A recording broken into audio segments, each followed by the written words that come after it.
Let's do some more examples of uniform circular motion. Now we have here a vertical wall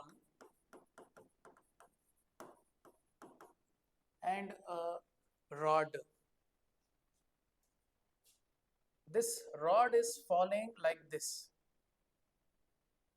It is falling like this. So after some time,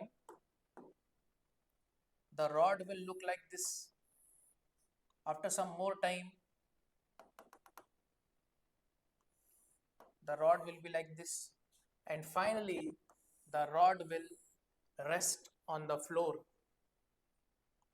Now the question is saying, find the nature of path followed by center of rod and also find the distance covered by center of rod as the rod fall on floor. So first of all, how to find the nature of path followed? Like path followed, is it straight line, circular motion or parabolic? So we can find using the concept of two-dimensional motion. Initially, the center of the rod is here. Suppose the length is L. So the x coordinate will be 0, y coordinate will be L by 2, considering the lowest end of the rod is at origin. After some time, this is y-axis, this is x-axis. The rod will make some angle theta with horizontal. So the center of the rod will be here. This length will be L by 2. This angle will be theta. So the x coordinate will be equal to negative L by 2 cos theta, and the y coordinate will be positive L by 2 sin theta. So x is equal to minus L by 2 cos theta, y will be L by 2 sin theta. So the distance from origin, let's find out. Distance of center of rod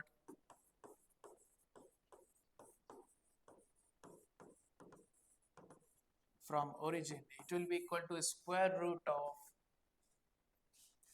x square plus y square. So if we calculate this,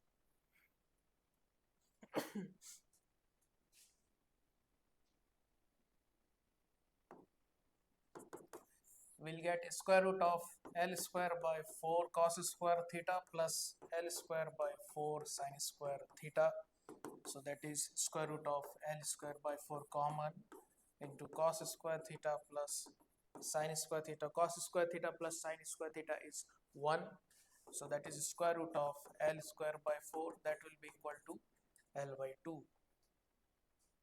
So it does not depend on theta. So whatever is value of this theta, the distance of center of the rod from origin will be L by 2. So initial distance is also L by 2. After it has rotated, the distance is L by 2. So when it is falling on the floor, the distance of center will be L by 2. So the path followed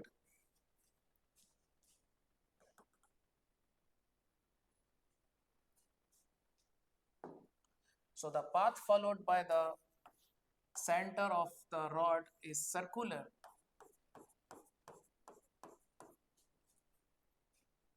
So the question is asking, what is the distance covered by the center?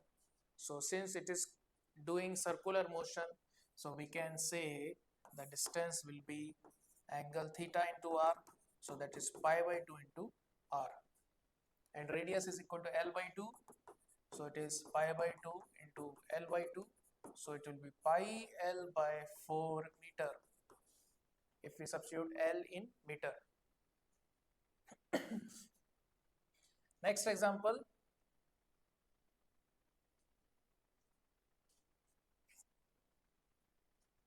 Now this question is asking what is the relation between linear speed of point A and the linear speed of point B of the rod, which is rotating such that the A is in contact with the wall and B is in contact with the floor, and the rod is making angle theta with vertical. So at this particular instant, what is the relation between V1 and V2? So another method is there. We will use Pythagoras theorem. We will use trigonometry to find the relation between V1 and V2. Also, we will use calculus, differentiation. The length of the rod is L. The distance of B from origin is X, and the distance of A from origin is Y.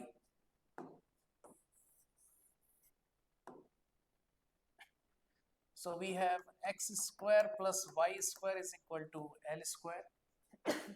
Now we will differentiate both sides with respect to time. Differentiate on both sides with respect to time. So we will write d by dt of x square plus d by dt of y square is equal to d by dt of L square. We will use the chain rule, so we will write d by dx of x square into dx by dt plus d by dy of y square into dy by dt, and on the right hand side the L square, the length is constant, so L square is constant, so differentiation of constant is 0. So 2x dx by dt plus 2y dy by dt is equal to 0. Now the point A is going down with speed v1. So dy by dt is a negative quantity. We can write dy by dt as minus v1.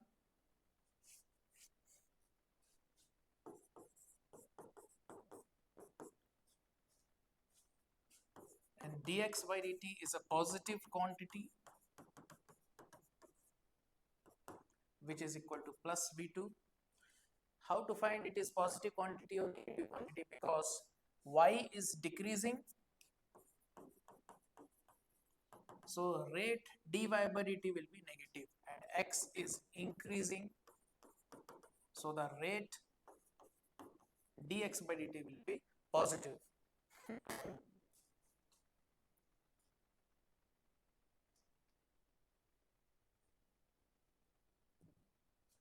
So now we have 2x v2 minus 2y v1 is equal to 0. So 2x v2 is equal to 2y v1, 2 to cancel. So v2 can be written as y by x v1, and at this instant we have tan theta is equal to x upon y.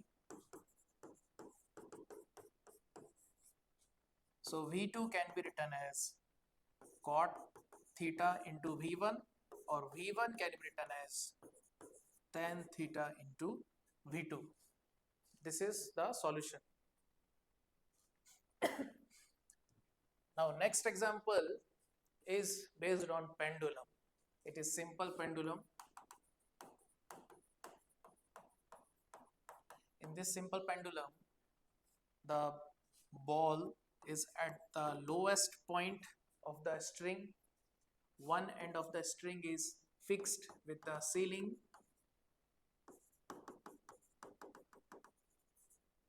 Now this ball, if you hit this ball horizontally, so it will perform circular motion. It is not uniform but non-uniform circular motion. The speed will be decreasing as the ball is gaining height. So in work power energy we will discuss more into this. The potential energy is increasing, kinetic energy is decreasing, work done by gravity, work done by tension force, all this we will discuss. But right now we are discussing only about how much height the ball is gaining. So this is the final level of the ball and this is the initial level of the ball. Angle covered is theta. Now if you see this length will be, now it is a right angle triangle, so this is L, so this length will be L cos theta. Adjacent is equal to hypotenuse into cos theta, and this complete length is L. Vertical length of the string is L. When it is vertical, the length is L. Now this is L cos theta and this is height h. So height h will be equal to L minus L cos theta. So this is the vertical displacement of ball.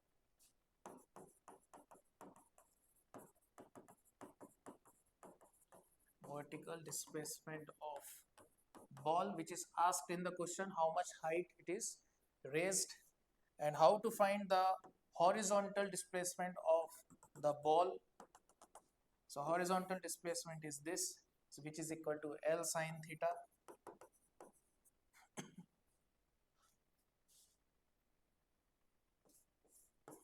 So we have opposite to angle is equal to hypotenuse into sin theta. Next example, if the string is horizontal initially and this is the fixed end, now the ball is released. When the string is horizontal, it is released, it will come down following circular path. So when the angle covered by the string becomes theta, how much height it will cover or how much height it will fall down. So again, this is a 90-degree right angle triangle, so this height will be equal to L sin theta. So vertical displacement is L sin theta. Vertical displacement is L sin theta downward. Now what about horizontal displacement? So this length is L cos theta and this length is L.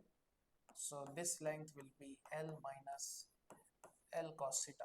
So horizontal displacement is leftward. Horizontal displacement is equal to L into 1 minus cos theta leftward. So how to find vertical displacement and horizontal displacement in these type of examples? Now it is a hemisphere, so we can consider this is smooth hemisphere. There is a block. Initially it is kept at the top of the hemisphere. Now if you slightly disturb this block, it will follow the circular path. When the angle covered is theta, how much height it is falling? So basically we have to find this h. So in this example also we will use trigonometry. This length will be r cos theta So the height fallen will be equal to r minus r cos theta. So that is r into 1 minus cos theta. This is the height fallen by the block.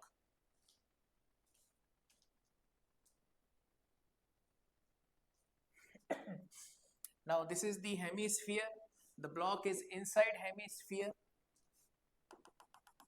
The block is hit at the base of the hemisphere. Again, this is smooth hemisphere. So it will go along the hemisphere following circular path. So when the angle covered by the radius vector is theta, so what is the height gained by the block? Again, same concept. So this length will be, now radius is r, so this length will be r cos theta, and this total length is equal to r. So the height gained will be equal to r minus r cos theta.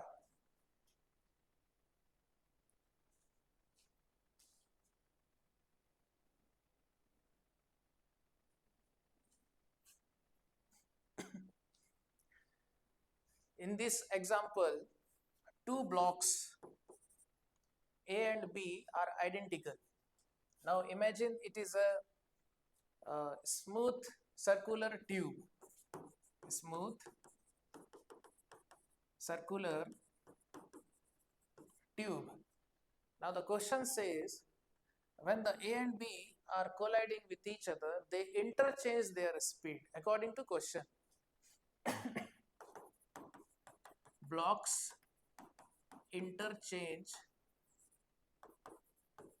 their velocities after collision. This situation is given in the question.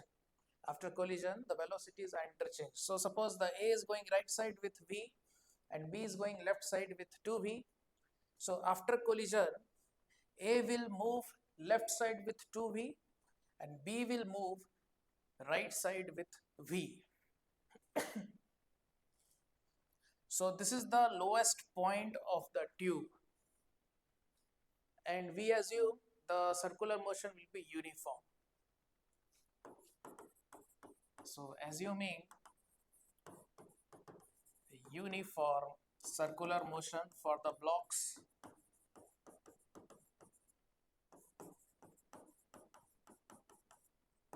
when not colliding, when they are moving freely, the motion is uniform circular motion. And after collision, the velocities are interchanged. Now the question is, when they will be again at the bottom of the tube, after how many collisions, or we can say after what time? So suppose this is the center and the radius of the tube is r. So question is saying, after how much time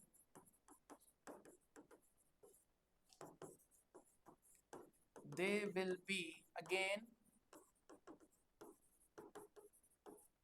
at the bottom of tube. If at t is equal to 0, that means initially they are about to collide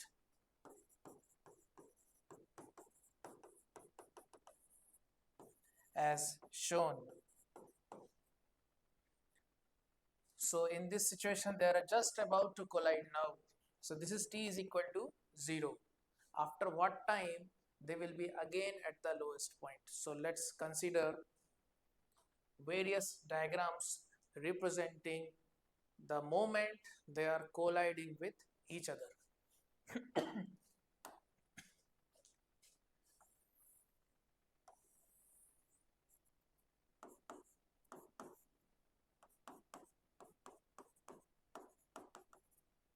At t is equal to 0, they are colliding with each other. They are just about to collide.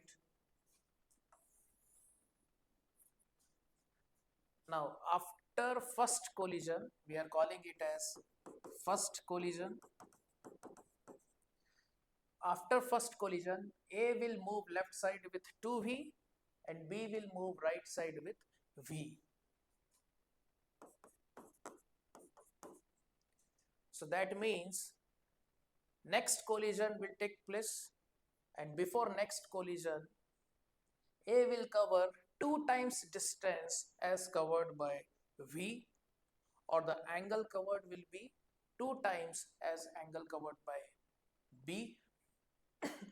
And we know that wherever they are colliding, suppose B is moving like this, A is moving like this, maybe they are colliding here. So the total angle covered will be 360 degree.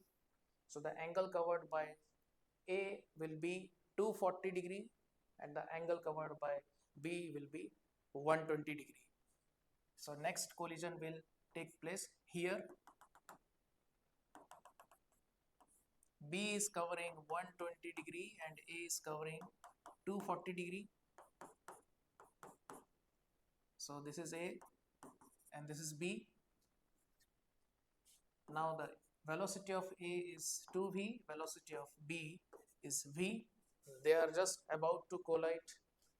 So this is the second collision. Second collision is taking place after how much time? So we can calculate. The velocity of B is v and it is covering 1/3 circle. So 1/3 circle, the distance covered will be 2 pi r by 3 and the speed of B is v. So 2 pi r by 3v. After this much time, the second collision is taking place. Now after this second collision, B will move in opposite direction with 2v and A will move in opposite direction with v. So now you can observe the B will cover 2 times distance as covered by A. So basically they will collide somewhere here.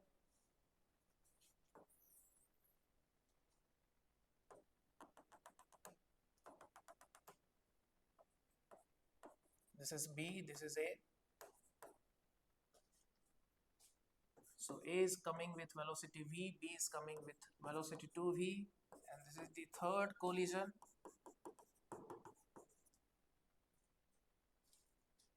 So what is the time now from the beginning? It will be 2 pi r by 3v plus. Now how much distance A has covered? It will be equal to 2 pi r by 3 and with what speed? V.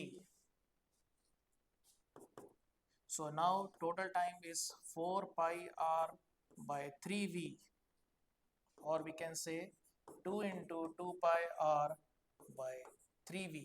So this is the time for third collision. Next, after collision, the B will move in opposite direction with velocity v and A will move in opposite direction with velocity 2v.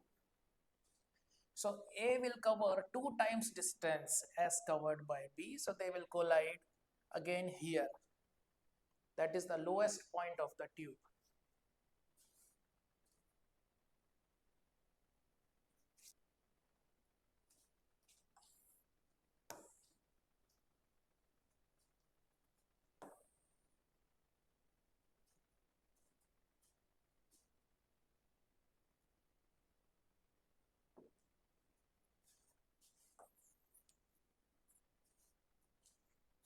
So after third collision, A will move twice the distance as compared to B, so they will collide here.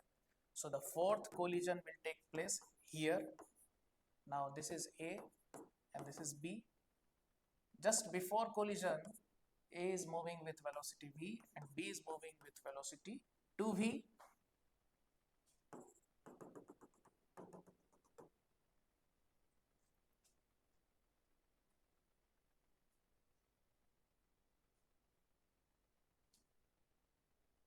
sorry, A is going with velocity 2v and B is going with velocity v.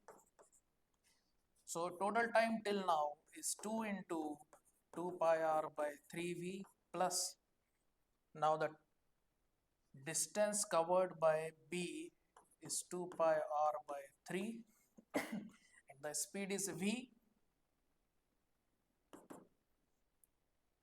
So the total time will be 3 times of 2 pi r by 3v. So our answer is, after what time they will be again at the bottom of the tube, that is equal to 6 pi r by 3v